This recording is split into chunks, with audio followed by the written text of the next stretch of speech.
Occasion ఏదైనా location ఎక్కడైనా తెలుగువారి వేడుక అంటే ఆలివ్ మిఠాయి ఉండాల్సిందే. మిఠాయి అంటే ఆలివ్. హాయ్ హలో నమస్తే వెల్కమ్ టు సుమన్ టీవీ. నేను మీ యాంకర్ పవన్. ఈరోజు మనతో పొలిమేర అండ్ పొలిమేర 2 అండ్ ఇప్పుడు టోలే రైల్వే కాలనీ, ఆ 2 మూవీస్కి డైరెక్టర్ 28 డిగ్రీ డెల్షియస్కి కూడా డైరెక్టర్, బట్ ఈ మూవీకి మాత్రం రైటర్. అసలు ఏంటి దానికి దీనికి ఏమైనా యూనివర్స్ ఏమైనా ఉందా అసలు డీటెయిల్గా అడిగితే నాకు కూడా చాలా డౌట్స్ ఉన్నాయి. సార్ అసలు చెప్పట్లేదు ఇందాక నుంచి, ఒకసారి అడిగి తెలుసుకుందాం. హాయ్ సార్, ఎలా ఉన్నారు? గుడ్ బాగున్నాను. మీరు బాగున్నారా? మేము బాగున్నాం. ఆల్మోస్ట్ 1.5 minute రిలీజ్ చేసినట్టున్నారు ఆ టీజర్. దాంట్లో నాకు తెలిసిన ఒక 15 to 16 seconds ఉంది, డైలాగ్స్ ఉన్నాయి కూడా. కరెక్ట్గా చూస్తే 26 నుంచి 32 దాకా ఒకటి ప్లే అయింది డైలాగ్. అంటే స్పిరిట్లో ఆత్మలు కొంతమందికి కనబడతాయా సార్? మీకు కనిపించినాయి సార్ ఎప్పుడైనా? అదే నాకున్న మేజర్ క్వశ్చన్ ఏంటి అంటే, ఈ స్పిరిట్లో ఆత్మలు కొంతమందికి ఎందుకు కనపడతాయి? ఇప్పుడు అవి ఉంటే అందరికి కనపడాలి కదా. నేను చూశాను రా, నేను ఇక్కడ రాత్రి నాకు ఇలా కనపడింది అలా అని చెప్తారు వచ్చేసి. మరి నేను అలాగే నైట్ టైం తిరుగుతా, లేకపోతే చింత చెట్టు కింద ఉంటారు ఇక్కడ, నాకెందుకు కనపడవు? సో ఆ క్వశ్చన్ ఒకటే వెంటాడేది ఎప్పుడు. సో అలా అని చెప్పేసి ఇదేదో హారర్ సినిమా అలా ఇలా అనుకోవద్దు. సో నేనేంటంటే ఒక ప్రాపర్ థ్రిల్లర్ రాశాను.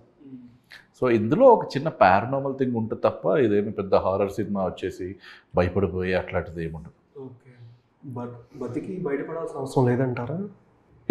అది డిపెండ్ అయి ఉంటుంది మీ సిచ్యువేషన్ బట్టి.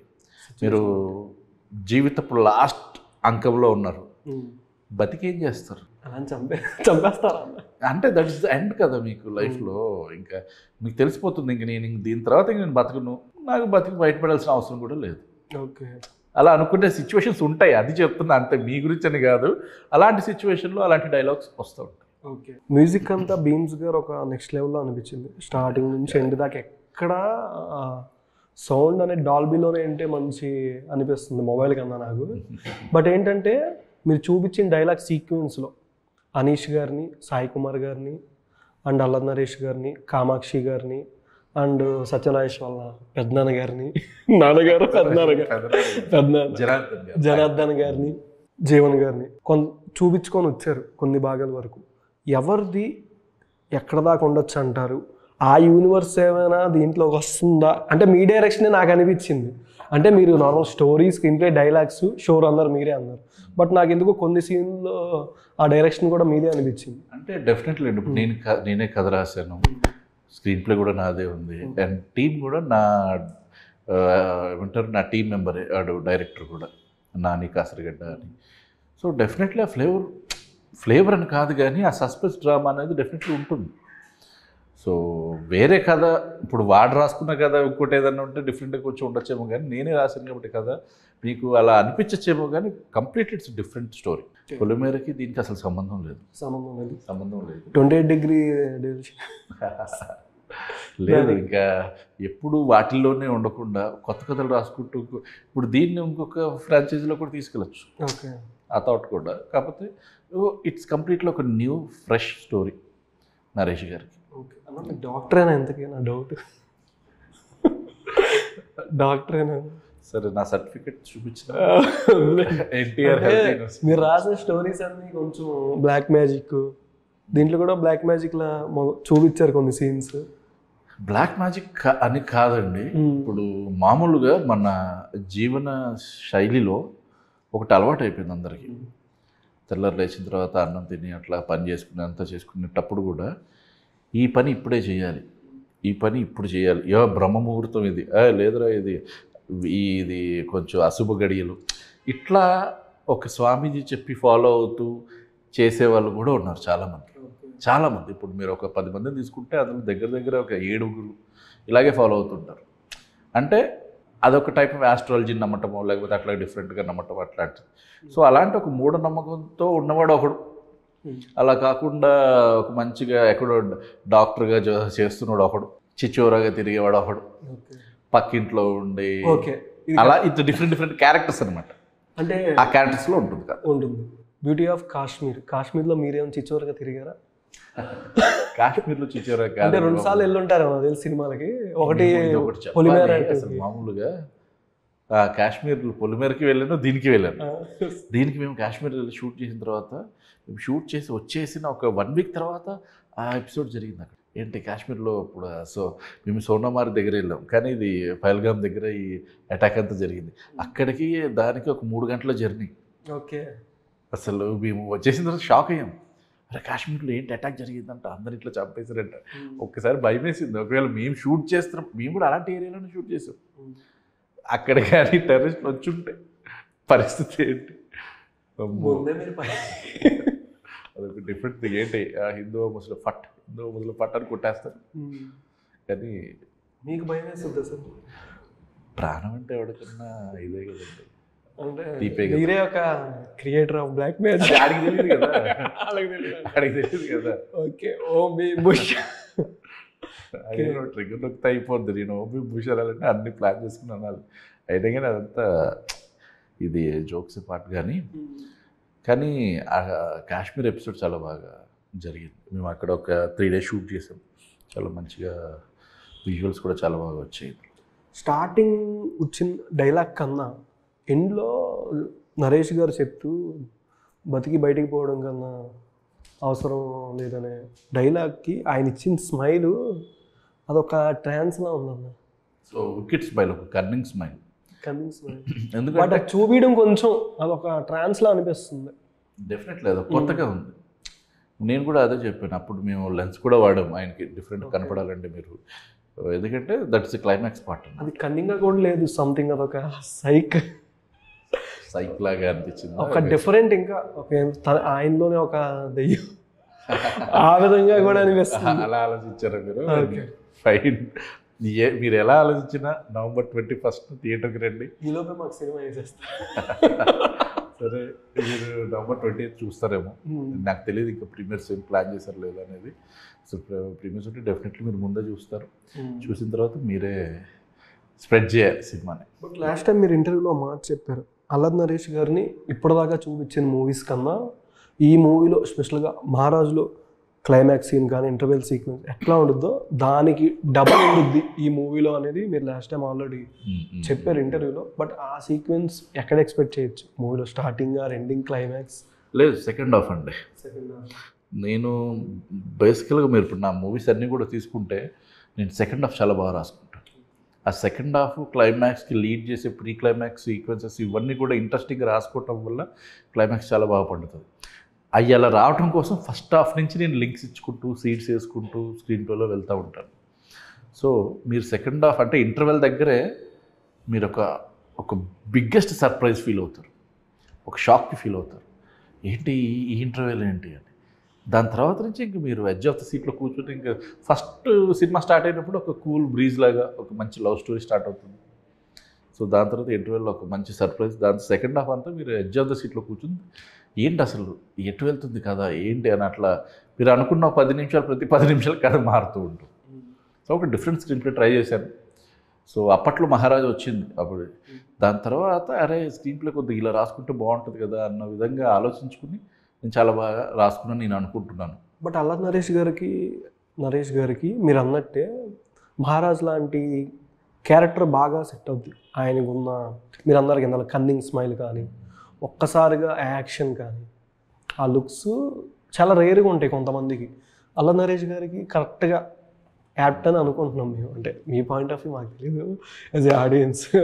ఎగ్జాక్ట్లీ. నేను ఇప్పుడు క్యారెక్టర్ అంతా రివీల్ చేయకూడదు, చేస్తే సస్పెన్స్ పోతుంది కాబట్టి పర్లా కెమెరా కట్ చేయండి, మైక్ కూడా తీసేయండి, మైక్ ఉంచాలి. సో దాని గురించి అంటే ఎక్కువగా ఇప్పుడు this is not the right time అనమాట మనం డిస్కస్ చేయడానికి. ఎందుకంటే హీరో క్యారెక్టరైజేషనే కథ, సినిమా కథ కంప్లీట్లీ డిఫరెంట్గా ఉంటారు ఆయన. సో ఫస్ట్లో ఉన్న అతను క్లైమాక్స్ వచ్చేసరికి యూటర్న్ తీసుకుని డిఫరెంట్గా వెళ్ళిపోతాడు అనమాట ఆ క్యారెక్టరైజేషన్. సో అలా రాసుకున్న కథ కాబట్టి దాని గురించి ఏం మాత్రం మాట్లాడినా కానీ సస్పెన్స్ రివీల్ అయిపోతుంది. బట్ యాస్టీజ్ పొలిమేర 2 ట్రైలర్ ఒక షార్ట్ యాస్టీజ్ దీంట్లో కూడా ఉన్నట్టు అనిపించింది సార్. పుర్రది దారాలు కట్టేసి పుర్రలు ఎక్కడ పుర్రలాగే ఉంటాయి. నాకు ఎందుకో పడుతుంది సార్, నాకు ఎందుకో డౌట్ వస్తుంది. మీరు మాట్లాడితే November 21 అంటున్నారు కానీ యాస్టీ షార్ట్ ఒకసారి మీరు ఆ ట్రైలర్ ఇది పక్కన పెట్టి టీజర్ పక్కన పెట్టండి, యాస్టీ సేమ్ షార్ట్ ఉంటుంది. ఉండదు. పొలిమేరలో నేను హెడ్ ఆన్ పెట్టాను కపాలానికి, ఇక్కడ నేను సైడ్ ప్రొఫైల్ పెట్టాను కపాలానికి, అంతే తేడా. సైడ్ ఏదైనా యాస్టీస్ అంటున్నారు కదా, యాస్టీస్ అంటే అదొక కథ ఇదొక కథ. ఇప్పుడు మనిషి అంటాం, పుర్రే కదా సార్. అలాగే అదే చెప్తున్నాను. ఇప్పుడు 7G బృందావన్ కాలనీ మంచి లవ్ స్టోరీ, ఓకే, ఏం మాయ చేసావు మంచి లవ్ స్టోరీ, అందులో లవ్ ఉంది ఇందులో కూడా లవ్ ఉంది అంటే రెండు ఒకటే కథలే.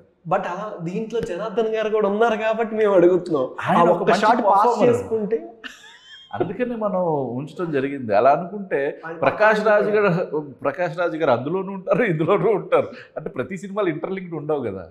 బట్ చూపించింది కొంచెం ఎందుకో అనిపిస్తుంది మాకు కామాక్షి గారు. జనార్దన్ గారిని పెట్టుకోవడానికి రీజన్ ఏంటంటే సెంటిమెంట్ ఫ్యాక్టర్ అంతే. ప్రొడ్యూసర్ కన్ఫర్మ్ పక్క. ఓకే, ఇప్పుడు లింక్ ఉంటది అని నేను చెబితే డెఫినెట్లీ థియేటర్ చాలా మంది వస్తారు.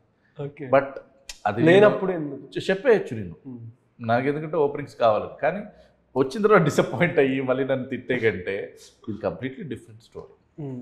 ఇది హారర్ కూడా కాదు, it's thriller. Okay, so thriller dealing with some paranormal things అంతే. మీ మూవీస్లో కన్ఫామ్గా కామాక్షి భాస్కర్ లాగా ఉండాల్సిందేనా సార్?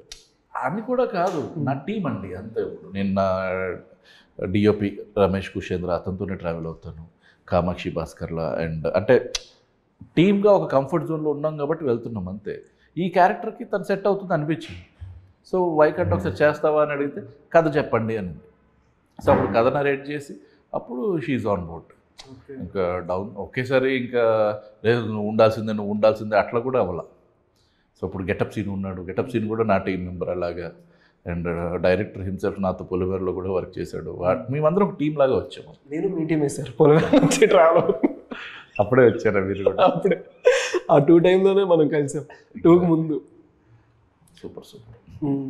అండ్ సార్ ప్రెసెంట్ అంటే మీరు అన్నారు ఫస్ట్ హాఫ్ కన్నా సెకండ్ హాఫ్ది నేను బాగా చేస్తాను, డైరెక్షన్ కానీ రైటింగ్ కానీ ఆడియన్స్ని ఎంగేజ్ చేస్తాను ఇందాక మీరు చెప్పిన పాయింట్. 28 Degree డెలిషియస్ పొలిమేరకు ముందుది మూవీ. బట్ అది ఏంటంటే పొలిమేర తర్వాత రావడంతో ఆడియన్స్ సరిగ్గా ఎంగేజ్ చేయలేదు అనుకుంటారు కమర్షియల్ వేలో. ఓటీటీ వైజ్ చాలా మంది వాచ్ చేశారు. ఓటీటీ వైజ్ ట్రెండింగ్లోకి వచ్చింది అది ఆల్రెడీ అమెజాన్ అప్పుడు ఆ టైంలో. 28 Degrees Celsius మూవీ 2018-19లో రిలీజ్ అయి ఉంటే అదొక ప్రపంచం సృష్టించేది. అప్పటికే అది కొత్తగా ఉండేది, ఆ కాన్సెప్ట్ కొత్తగా ఉండేది, ఆ స్క్రీన్ ప్లే కొత్తగా ఉండేది. కానీ 2020 తర్వాత ఓటీటీ వచ్చేసేసరికి అందరూ ప్రతి టైప్ ఆఫ్ నరేషన్స్ చూసేశారు. సో దీన్ని ఓకే ఇదేంటంటే కొంచెం లేట్గా రిలీజ్ అయింది, 7 years తర్వాత రిలీజ్ అయింది సినిమా 28. సో దాంతో అప్పుడు రిలీజ్ అయ్యి ఉంటే బాగా హిట్ అయ్యేది. బట్ ఇప్పుడు రిలీజ్ అవడంతో అందరూ అలాంటి నరేషన్ చూసేశారు. So but still I feel నా ఫస్ట్ సినిమా నేను అదేది పిచ్చి సినిమా అని మాత్రం చెప్పను, చాలా మంచిగా ప్రాణం పెట్టి చేసిన సినిమా. సాంగ్స్ చాలా బాగుంటాయి, లవ్ ఫీల్ చాలా బాగుంటుంది అందులో కూడా. సో ఎక్సలెంట్ మూవీ అది ఎక్సలెంట్ నా పరంగా. మీ పరంగా ఓకే. ప్రెసెంట్ అంటే సార్ మీరే అన్నారు అదే అప్పుడు రిలీజ్ అయ్యి ఉంటే బాగా ఉండేది అని. అదే ఇప్పటికీ ఆడియన్స్ చూసే మైండ్ సెట్ చేంజ్ అయింది అంతే మీ యాజ్ ఏ మీ పాయింట్ ఆఫ్ వ్యూ. మీరు చెప్పిన దాని ప్రకారం టీజర్ ట్రైలర్ మెప్పించినంత సినిమా ఆడియన్స్ ఎంగేజ్ చేయట్లా. ప్రెజెంట్ మీరు పొలిమేర తీసినా సరే ఓటీటీ వైజ్ రిలీజ్ చేసినా సౌత్ లాంగ్వేజ్లు కంపల్సరీ రిలీజ్ అవుతాయి, తెలుగు, తమిళ్, మలయాళం, కన్నడ. అండ్ హిందీలో అది మార్కెట్ని బట్టి దాన్ని బట్టి డిపెండ్ తర్వాత రిలీజ్ చేస్తారు. బట్ సౌత్ లాంగ్వేజ్లకు వచ్చేసరికి ఇప్పుడు మీకైనా సరే పొలిమేర 1 నుంచి చేస్తున్నారు, పొలిమేర 2కి వచ్చేసరికి కొంచెం ప్రెషర్ ఉంటుంది ప్రొడ్యూసర్ దగ్గర నుంచి కానీ యాజ్ ఆర్టిస్ట్ని ఎవరిని చూస్ చేసుకోవాలి, మార్చాలా, అదర్ లాంగ్వేజ్ వాళ్ళని తీసుకోవాలి. బట్ మీరు చాలా వరకు తెలుగు వాళ్ళని పెట్టారు పొలిమేర 2లో. ఇప్పుడు పొలిమేర 3కి ఆల్మోస్ట్ ఇంకా మీకు ఇంకా ప్రెషర్ డబల్ ఏంటి త్రిబుల్ పడింది చెప్పాలంటే. అంటే మీ స్టైల్లో మీరు తీయలేకపోతున్నా అనుకోవచ్చు ఒకవేళ. అంటే ఈ ప్రెషర్ వల్ల క్యాస్టింగ్ అంటే క్యాస్ట్ తీసుకునే వాళ్ళు కానీ చాలామంది అదర్ లాంగ్వేజ్ వాళ్ళు తీసుకునే పెద్ద హీరో రావాల్సింది పొలిమేర. అంటే బస్ పెరిగే కొద్ది ఏంటంటే మీకు ప్రెషర్ గట్టిగా ఉంటుంది, దానికి ఇచ్చినంత దీనికి ఇంకా మీరు త్రిబుల్ ఇవ్వాలి ఆడియన్స్కి అనేది మీ మైండ్లో ఉంటుంది. అంటే ఆడియన్స్ చూసే మైండ్ సెట్ మారుతుంది అంటారా? మామూలుగా కొన్ని సినిమాలు ఇందాక మీరు అన్నారు ఆ టైంలో రిలీజ్ అయితే బాగుండేది బట్ ఇప్పుడు రిలీజ్ అయింది అప్పుడైతే నెంబర్ 1గా ఫిలింగా అన్నారు. అదే ఇప్పుడు రిలీజ్ అయ్యి ఉంటే క్యాస్టింగ్ వైజ్ కానీ ఆర్ స్టోరీ వైజ్ కానీ మీ స్టైల్లో తీస్తారా ఆర్ ఏమైనా చేంజెస్ ఏమైనా ఉంటాయి పొలిమేర 3కైనా సరే? నాకు ఇక్కడ కొన్ని మాట్లాడాలి. ఏంటి అంటే నాకున్న పొలిమేర 3కున్న ప్రొడ్యూసర్స్ ఎవరైతే Vamsi Nandipati and next comes ఇప్పుడు దానికి మనకి ఏషియన్ సునీల్ గారు జాయిన్ అయ్యారు ప్రొడక్షన్లో. నాకు ఎటువంటి ప్రెషర్ పెట్టలేదు. మీలాగే కథ రాయండి. ఇప్పుడు ఏదైతే రా అండ్ రస్టిక్గా 1 ఉందో 2ని కూడా నేను అలాగే తీసుకెళ్తాను. 3 కూడా రూటెడ్గా ఉండాలి, ఎక్కడికో వెళ్ళిపోయి కథ అలా ఉండకుండా రూటెడ్గా ఉండాలి, అలాగే రాయండి అన్నారు. సో నేను అదే, కాకపోతే ఆడియన్కి ఇంకొంచెం ఎక్స్ట్రాగా ఎగ్జైటింగ్ ఫ్యాక్టర్స్ ఇవ్వటం కోసం నేను I went to the periodic time అనమాట. 15th centuryకి వెళ్ళి అక్కడ ట్రావెన్కోర్ రాజు అసలు ఆ అనంతపద్మ స్వామి గుడిలో ఎందుకు పెట్టాడు గోల్డ్, ఇదంతా దాని గురించి డిస్కస్ చేస్తూ అప్పుడు అక్కడికి వచ్చిన ఒక వార్ అంటే ఒక మొఘల్ ఎంపైర్ వచ్చి వాళ్ళ మీద అటాక్ చేయటం ఇవన్నిటిని కూడా చూపిస్తూ మళ్ళీ కరెంట్ మన జాస్తిపల్లిలో జరిగే కథలోకి వచ్చి ఇట్లా two and fro screen play చాలా బాగా వచ్చింది. కానీ దీనికి బడ్జెట్స్ పెరిగాయి, కథ అద్భుతంగా వచ్చింది. నేను పొలిమేర 2కి బడ్జెట్ దీనికి దగ్గర ఒక 15 to 16 times పెరిగింది. సో ఇంత బడ్జెట్ని ఇప్పుడు మనం తీసుకురావాలి అంటే I need a crowd pulling factor. ఇప్పుడు అనిల్ విశ్వనాథ్ రాశాడు అంటే వచ్చే వాళ్ళకంటే ఒక మంచి పెద్ద స్టార్ ఉన్నాడు, లేకపోతే హీరో ఉన్నాడు, లేకపోతే క్రౌడ్ పుల్లింగ్ ఫేస్ ఉంది అంటే వచ్చే వాళ్ళు ఇంకొంచెం ఎక్స్ట్రా ఉంటారు. సో అందుకని నేను వన్ ఆఫ్ ద క్యారెక్టర్కి అందరూ హీరోని కాదు, one of the character, one of the role, దానికి ఒక పెద్ద హీరోని అప్రోచ్ అవుతున్నాం అంతే. సో అందుకని నేను పెద్దదానికి వెళ్ళాను తప్ప కథని డిస్టర్బ్ చేసి ఏదో ఇప్పుడు వాళ్ళు నా మీద ప్రెషర్ చేశారు అన్న విధంగా పెట్టడం అలా కాదు సార్. నార్మల్గా ప్రెషర్ అనేది పడుద్ది. 1 super hit OTT wise, 2 next level, maximum 1 week దాకా ఆల్మోస్ట్ థియేటర్స్ అన్ని. నేనంటే ఏంటంటే ఆడియన్స్కి మీరు ఇచ్చారు 2 సూపర్ డూపర్ బ్లాక్ మ్యాజిక్ అంటే థ్రిల్లర్ బ్లాక్ బస్టర్ టైపు, దీనికి ఇంకా మీరు ఇంకా ఎక్కువ ఇవ్వాలి. అంటే దీనికి మీరు ఇంకా ఎంతవరకు హార్డ్ వర్క్ చేయాలి, మీ మీద ప్రెజర్ అనేది ఉండదు కాదు. అంటే ప్రొడ్యూసర్ ప్రెజర్ అనేది మేము చెప్పట్లా, ఫ్యాన్స్ నుంచి కానీ పొలిమేర ఫ్యాన్స్ నుంచి కానీ ఆ ప్రెషర్ని హ్యాండిల్ చేసిన వాడే సక్సెస్ఫుల్ డైరెక్టర్ అవుతాడు. అండ్ నేను ఇప్పటివరకు చెప్పలేదు అనుకుంటా, ఇది పొలిమేర 3 ఈజ్ సంథింగ్ డిఫరెంట్. 1, 2కి మించి ఉంటుంది. నేను ఇప్పటివరకు ఎవరికైతే నరేట్ చేశానో ప్రతి ఒక్కరు కూడా ఏంటి సార్ ఇది అసలు ఇది కదా అంటూ అంత ఎగ్జైట్ అయిపోయిన వాళ్ళు ఉన్నారు. నా టీం మెంబర్స్కి వాళ్ళకు కూడా నేను చాలా ఇప్పటికీ ఎప్పుడో రాస్తాను కదా అయిపోయింది.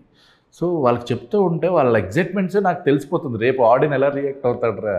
అండ్ నేను గుండెల మీద చేసుకుని చెప్తాను, నా ఒక సీక్వెన్స్లో 3వ సీక్వెల్ కూడా హిట్ సినిమా నాకే పడుతుంది. అది నేను ఇది ఒక ఏమంటారు రైటింగ్ మీద వచ్చిన కాన్ఫిడెన్స్తో చెప్తున్నా, ఏదో పొగరుతోనో యాటిట్యూడ్తోనూ కాదు. డెఫినెట్లీ 3వది కూడా సూపర్ డూపర్ హిట్ అవుతుంది, ఆ నమ్మకం నాకుంది. సూపర్. సో అది ప్రెషర్ అని కాదు, ఇంకొంచెం బాగా రాసి ఎగ్జైట్ చేసింది నన్ను. నేను ఎగ్జైట్ అయ్యాను బాగా రాసింది. రేపు జనాలు చూసి ఎప్పుడు చూస్తారా అన్న చిన్న దాంట్లో కూడా వెయిట్ చేస్తున్నాను. మొఘల్ ఎంపైర్ ఆ టైప్ అంటే ఇంకా అక్కడ ఎంతమంది స్టార్ క్యాస్ట్ని పెట్టాలి. రాజు, మంత్రి, ఒక అధిపతి, అట్లాగా అందరినీ పెట్టుకుని ఎంత స్టార్ కాస్ట్ పెట్టినా కానీ నేను పర్ఫార్మర్స్ని చూస్ చేసుకుంటాను. వాళ్ళు పర్ఫార్మ్ చేయగలిగితేనే ప్రెషర్ తోటి, లేకపోతే వాళ్ళు చెప్పారు వీళ్ళు చెప్పారు రికమెండేషన్స్తో కాకుండా. మీరు ఇప్పటిదాకా తీసిన దానికన్నా ఈ 3 వచ్చేసరికి కొంచెం డిఫరెంట్, అంటే పీరియాడిక్లోకి వెళ్ళిపోద్ది కాబట్టి సెంచరీ. బట్ దీని వరకు ఇంకా మీరు స్పెషల్గా ఎంతవరకు చేస్తారో చూడాలి. అవుట్పుట్ కూడా మీ నుంచి ఇప్పటిదాకా రాలేదు కాబట్టి అవుట్పుట్ డైరెక్షన్ కానీ నెక్స్ట్ ఇంకా మేము చూడాలి పొలిమేర 3 టైంలో చూద్దాం. ముందైతే ఇది చూడండి, ఇది కన్ఫామ్గా చూస్తాం, మీకోసం కన్ఫామ్గా చూస్తాం. సార్ ఈ మూవీలో కామాక్షి గారిది రోల్ ఎట్లా ఉండేది? ఒక సీన్ ఆవిడ దెయ్యంలాగా ఒక్కసారిగా ఐస్ ఓపెన్ చేసి షార్ట్ ఒకటి పెట్టారు, అంటే సైడ్కి పడుకొని సైడ్ ప్రొఫైల్. దాని నెక్స్ట్ షాట్ అల్ల నరేష్ గారు లేచి భయపడినట్టు సంథింగ్, అదే కళ లేకపోతే సంథింగ్ అర్థం కాల, లెగిసి పడుకుందని లెగిస్తారు. టీజర్ అండి, టీజర్ అనేటప్పుడు I need to tease the audience అంతే. ఇది ఇలా ఉండబోతుంది, చిన్న గిచ్చి వదిలేయాలి. సో అట్లా ఒక చిన్న టీజ్ చేసాం. రేపు I think 12th or 13th we are releasing the trailer. ట్రైలర్లో అసలు ఎగ్జాక్ట్లీ వాట్స్ జానర్ అనేది కూడా రివీల్ చేసేస్తుంటాం. అంటే థ్రిల్లర్, ఒక ఇన్వెస్టిగేటివ్ థ్రిల్లర్ ఇది. సో అట్లా వెళ్తుంటుంది, కాకపోతే మీరు ఎక్స్పెక్ట్ చేసింది జరగదు. ఓకే, అది డిఫరెంట్గా జరుగుతూ ఉంటుంది. దాంతో విల్ గెట్ బ్లూడ్ అనమాట. మీరు అలాగా ఉండే కనెక్ట్ అయ్యి చూస్తూ ఉంటారు అంతే. మీరే థియేటర్ దగ్గర గంతేసేస్తున్నట్టున్నారు సార్. దాయి దాయి దమ్మ ఇంద్ర రీ-రిలీజ్ ఓకే ఎంతసేపు గెలిచారు అసలు థియేటర్లో మీరు? అది లాస్ట్ ఇయర్ 2024 మన ఆగస్ట్ 22 చిరంజీవి గారి బర్త్డేకి రిలీజ్ అయింది. ఇంకా అది నేను ఎందుకు షేర్ చేశానంటే, ఆ సినిమా రిలీజ్ అయినప్పుడు, ఇంద్ర రిలీజ్ అయినప్పుడు నేను గోకుల్లో చూశాను. ఇక్కడే రిలీజ్ డే గోకుల్లో చూసి సినిమా అంతా వెళ్తుంది. అసలు పిచ్చి ఎగ్జైట్మెంట్ మూమెంట్స్ ఉన్నాయి. నేను అరిసి మేము ఇంకా సాచురేట్ అయిపోయామన్నమాట. అనుకూర్చుంటే అప్పుడు దాయిదామ సాంగ్ వచ్చింది. అరే ఇది అసలు ఏంట్రా, ఇన్నున్నాయి ఏంటి అని ఇంకా ఎగ్జైట్ అయ్యి, అంటే నేను పేపర్లు ఎగిరేసేవాడిని. అప్పుడు అన్ని పేపర్లు మళ్ళీ దగ్గర తీసుకొచ్చి ఎగిరేసేవాళ్ళు అనమాట. సో ఆ మూమెంట్ నాకు గుర్తొచ్చింది. మళ్ళీ అదే రిలీజ్ ఆఫ్టర్ 22 ఇయర్స్ తర్వాత మళ్ళీ సుదర్శన్లో మేము వెళ్ళి రిలీజ్ డే చూసి మళ్ళీ ఆ స్టెప్ చూస్తుంటే నేను నిజంగా ఒక 20 ఏళ్ళ వెనక్కి వెళ్ళిపోయానా అన్న ఒక ఫీల్ వచ్చి ఒక నోస్టాలజీ అంతే. నేను చాలా బాగా ఎంజాయ్ చేశాను. కూర్చోలేదు సీట్లో. రిలీజ్లు అందరూ ఎలా ఎంజాయ్ చేస్తారు, డైలాగులు వస్తున్నప్పుడే ముందే చెప్పేటారు డైలాగులు అంతా. అది చాలా బాగా ఎంజాయ్ చేశాను. నేను చిరంజీవి గారికి పెద్ద ఫ్యాన్ కాబట్టి అది షేర్ చేసుకున్నాను. ఈ హర్రర్ ఫిలిమ్స్ కంటూ, బ్లాక్ మ్యాజిక్ దీనికంటూ తమిళ్ సైడ్ కానీ మలయాళం ఆర్ హిందీ సైడ్ ల్యాండ్లో టైటిల్ సాంగ్ టైప్ కొన్ని సాంగ్స్ పెడతారు. లాస్ట్లో ఎండ్, మూవీ అంతా అయిపోయిన తర్వాత ఎండ్ టైటిల్స్ పెడుతూ సాంగ్. పొలిమేర 3కి ఏమైనా ఎక్స్పెక్ట్ చేయొచ్చా అనేది? పొలిమేర 3 నేను completely going in to the divine thing అనమాట. అంటే ఒక విష్ణువు గురించి చెప్పటం. అదే సార్, ఆ టైప్లో శ్లోకాలు. విష్ణు అంటే కొంతమంది ఇలా కామాక్షి గారు అండ్ మూవీలో క్యాస్ట్ ఎవరు ఉంటే వాళ్ళు సరదా డ్యాన్స్ చేస్తున్నట్టు చంద్రకళ ఆ మూవీస్లో లాస్ట్లో ఎలా పెడతారు సాంగ్స్, మీకు ఐడియా ఉంది? ప్రమోషనల్ సాంగ్ లాగా. అసలు యాక్చువల్గా మేము పొలిమేర 2కి చేద్దాం అనుకున్నాం ప్రమోషనల్ సాంగ్. అందులో పెట్టి అది ఒక సాంగ్ కూడా మనకి జ్ఞాని ఇచ్చాడు. మా ఊరి పొలిమేరా అంటూ ఒకటి సాంగ్ కూడా ఇచ్చే ట్యూన్. కానీ అది షూట్ చేయడానికి దగ్గర 10 లక్షలు అవుద్దన్నారు ఆ ప్రొడ్యూసర్ గారు. అప్పటికి మీకు తెలుసు కదా, మేము చాలా లిమిటెడ్ బడ్జెట్లో వెళ్తున్నాం. ఇప్పుడైనా ప్లాన్ చేయండి సార్. డెఫినెట్లీ. అంటే ఇప్పుడు తమిళ్ అటు సైడ్ చూస్తాం, మన తెలుగు వాళ్ళు హర్రర్ ఫిలిమ్స్ కంటూ సీక్వెల్స్ వచ్చినా సరే ఎవరు పెట్టట్లా. అంటే ఇప్పటిదాకా మీకు తెలిసిన ఒక సాంగ్ చెప్పండి, ఒక మూవీ నేమ్ లాస్ట్లో వచ్చిన ప్రమోషన్ సాంగ్. మగధీర సార్ అది హర్రర్ కాదు, బ్లాక్ మ్యాజిక్. మగధీరాకి వచ్చింది, నాకు స్ట్రైక్ ఉంది లాస్ట్లో ధీరా.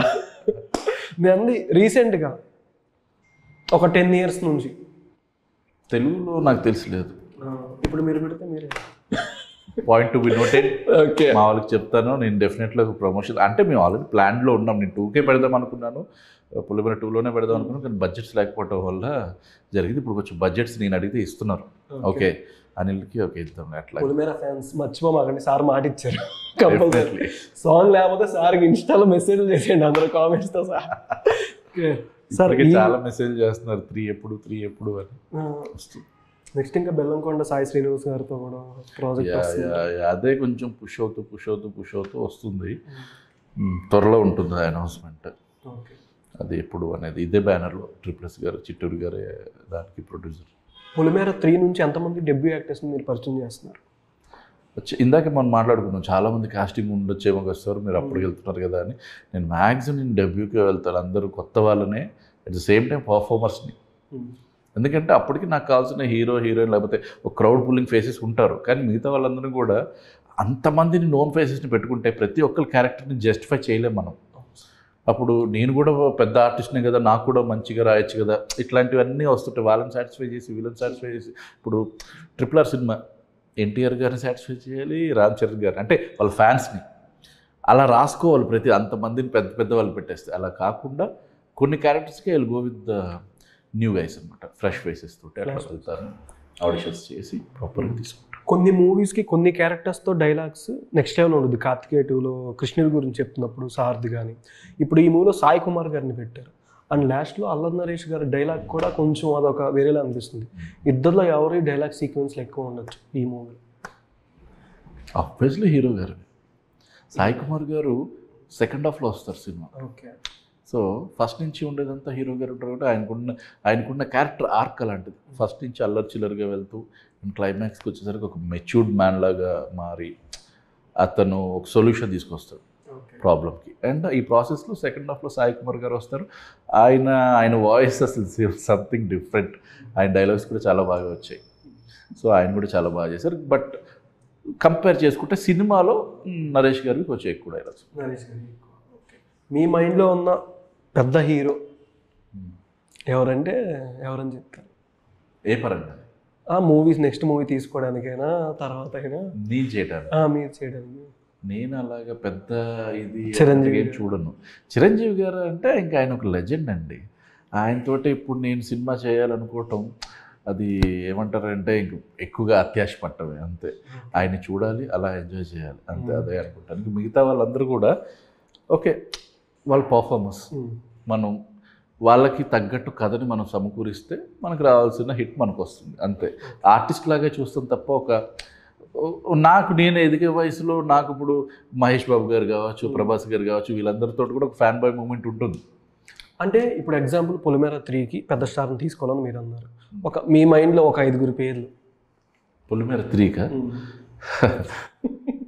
ఇప్పుడు ఆ పెద్ద పేర్లు అవన్నీ చెప్పి ఒకరి పేరు చెప్పి ఇంకోటి అలా కాకుండా ఇంకొకటి, ఇది రైల్వే కాలనీ కాబట్టి కొంచెం మంచి ట్రైన్లతో ఆడుకుందాం కొంచెంసేపు. పొలిమేర ఇంటర్వ్యూ డెఫినెట్లీ ఇస్తాను, ఎక్స్క్లూజివ్గా మనం చేద్దాం. కన్ఫర్మ్. నువ్వు మంచి కాన్సెప్ట్ తోట డెఫినెట్లీ చేద్దాం. ఇట్లాగా ఏదో ఒకటేలాగా ఇప్పుడు మైకులు పెట్టుకుని మాట్లాడేసుకోకుండా ఎక్కడైనా పెట్టగానే ఇది నార్మల్ ఇంటర్వ్యూ రా అని అందరూ చాలా చెప్పారు. టెంపుల్లో కూర్చోనైనా టెంపుల్లో కూర్చోవాలి, ఒక శ్మశానంలో కూర్చోను. సో ఇట్లాంటివి అలా పెట్టుకుని పొలిమేర ఎక్స్క్లూజివ్ చేద్దాం. అది ఇంకా నేను అందులో ఉన్న ఇంకా చాలా చెప్తాను. So this is not the right time కాబట్టి ఇది మనం రైల్వే కాలనీ గురించి మాట్లాడుకోవాలి కాబట్టి దాని గురించి రైల్వే స్టేషన్ దగ్గర ఎన్ని సేవలు ఉంటాయి సార్ ఈ సినిమాలో? మీరే రైల్వే కాలనీ ట్రైన్ పట్టాల మీద ఎన్ని సేవలు పడేస్తారు, పక్కన ఎన్ని సేవలు ఉంటాయి, ఎంతమందిని చంపుతారు, ఎంత బ్లడ్ యూజ్ చేసి. ఎగ్జైటింగ్ ఉన్నారా తెలుసుకోవటానికి? ఎగ్జైటింగ్ ఉంది. ఇంకెంత 10 రోజులు ఏదో చెప్తారనుకుంటే ఇంకా 10 రోజులే. 10 days అంటే అయిపోయింది. November 21st. ఓకే, మనం మీ దగ్గర థియేటర్లో రిలీజ్ అవుతుంది. ఒకసారి థియేటర్లో చూసి నా స్క్రీన్ ప్లే ఎంజాయ్ చేస్తూ, బీన్స్ మ్యూజిక్ని ఎంజాయ్ చేస్తూ, నరేష్ గారు యాక్టింగ్ని ఎంజాయ్ చేస్తే ఆ 3 కలియక వేరే లెవెల్లో ఉంటుంది. అంటే కామాక్షి భాస్కర్లా, సాయి కుమార్ గారు వీళ్ళందరూ న్యాచురల్ పర్ఫార్మెన్సెస్ తోటి ఎన్హాన్స్ అవుతుంది. ఇంకా అప్పుడు మీరు ఇంకా బాగా ఎంజాయ్ చేస్తారు. మూవీలో అంతా యాక్షన్, హర్రరే, నో రొమాన్స్ కొంచెం. ఇప్పుడు యాక్షన్ అన్నారు, ఫైన్ ఓకే. హర్రర్ ఎక్కడి నుంచి వచ్చింది? ఫస్ట్ నుంచి చెప్తాను, హారర్ కాదు. కొంచెం ఆ టైంలో బ్లాక్ మ్యాజిక్ ఎక్కడో పెట్టారు కదా. బ్లాక్ మ్యాజిక్ పెడితే హారర్ అని ఎలా నేర్చుకుంటారు మీరు? ఏమో సార్, నెక్స్ట్ మీ అట్లానే కానీ ఒకటి చెప్పాలి. ఈ సినిమా ప్రాపర్ రొమాంటిక్ థ్రిల్లర్. ఒక మంచి లవ్ స్టోరీ ఉంది. ఫస్ట్ హాఫ్ అంతా మీరు మన సాంగ్ రిలీజ్ చేశారు. అసలు కనిపించలేదండి మాకు. టీజర్లో ఎందుకు అది చూపించడం అని చెప్పేసి ద కోర్ పాయింట్ చూపించేసి. బట్ హీరో హీరోయిన్కి ఉన్న ఒక మంచి లవ్ ట్రాక్ ఒకటి ఉంది. దానికి కనెక్ట్ అయితే మీరు అసలు ఇంకా చాలా బాగా ఎంజాయ్ చేస్తారు సెకండ్ హాఫ్. అందుకే సాంగ్ కూడా మొన్న ప్యూర్ మెలడీ, ఎంత స్లోగా 2 చరణాలు ఒక 5 minutes వచ్చిన సాంగ్ రిలీజ్ చేయడం జరిగింది. So it's a romantic thriller, మంచి లవ్ స్టోరీతో పాటు ఇట్స్ థ్రిల్లర్. ఫైనల్గా మూవీ గురించి ఆడియన్స్ చెప్పాలంటే ఏం చెప్తారు? డెఫినెట్లీ ఇప్పుడున్న ఆడియన్స్ అందరూ కొత్త కాన్సెప్ట్స్ గురించి వెయిట్ చేస్తున్నారు. మీరు కనుక concept and screen play lover అయి ఉంటే డెఫినెట్లీ 12 రైల్వే కాలనీ చూడండి. November 21st రిలీజ్ అవుతుంది మీ అభిమాన theatres. Thank you so much. Movie మంచి బ్లాక్ బస్టర్ అవ్వాలని మనస్ఫూర్తిగా కోరుకుంటున్నాను సార్. మంచి హిట్ అవ్వాలి. మీరు ఒక్కళ్ళే బ్లాక్ బస్టర్ అన్నారు. ఈ పదం వినటానికి చాలా హాయిగా ఉంది. అలానే నెక్స్ట్ శ్మశానంలో చేద్దామని చెప్పారు. శ్మశానంలో, టెంపుల్ అయినా ఈ ఇంటర్వ్యూలో నేను మాట ఇచ్చేస్తాను. మనం చేద్దాం, ఎక్స్క్లూజివ్ చేద్దాం, శ్మశానంలోనే చేద్దాం, రియల్ శ్మశానంలో. సార్ ఆల్మోస్ట్ నేను 3 interviews కంప్లీట్ అయింది. నెక్స్ట్ ఇంకా 4th. Thank you so much sir. Thank you very much.